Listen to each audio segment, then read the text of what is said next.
everybody, my name is Myra Garcia. Thank you for joining me on this opportunity to share the project named Each Bead Represents a Child.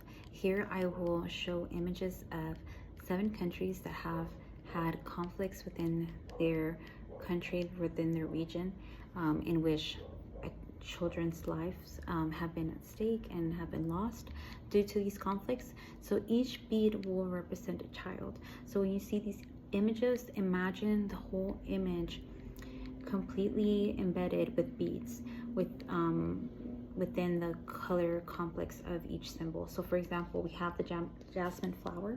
So this would be filled with white beads, yellow beads, gold beads. I went ahead and did a quick example of what that would look like, and the medium that would be used to do some of this work. Of course, some would be glued on with the proper glue for the beads, and a majority of it would be stitched.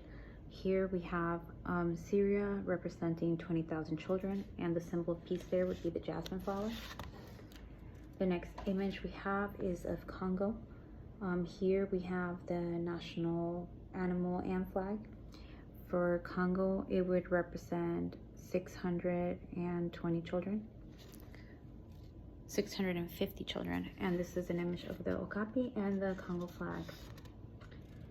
Okay, next image we have is of a dove, and a watermelon, and an olive tree branch, and this would represent Palestine. And over 15,000 children have died in the current conflict. All these numbers are estimates to the time that we have in the now. Here we have an image of an instrument called the tanaba that is used in Sudan. They use music to symbolize peace. So I have decided to choose this instrument to represent that. They actually use a lot of beadwork within that instrument itself, so it would be adorned with a bunch of colorful beads, especially in the top.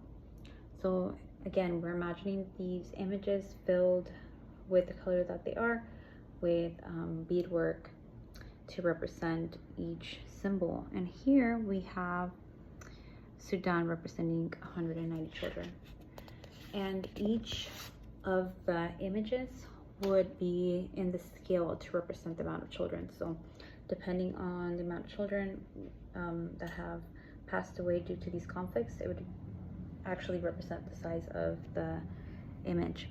Here we have Afghanistan with 33,000 children that have passed away in a conflict within various years. Of course, within each event, when we do a public speech about how many children passed away, we would express all these details and the facts and where we got our information from, our sources of info. Here we have a tulip flower, pomegranate, and kites to represent Afghanistan and those 33,000 children, the name of the war, and the time frame of the years that that occurred in. Okay, and then we have behind there, we have a lion and an elephant that represent the symbols of peace for the country Myanmar.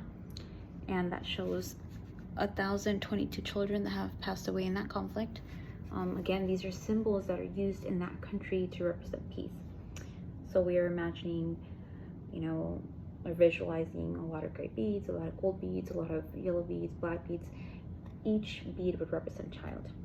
Here I have added a current country, which is Quetzalcoatl, to bring attention to, a silent conflict that happened there, which is a civil war where there was 200,000 casualties, and out of all those casualties, 116 were children.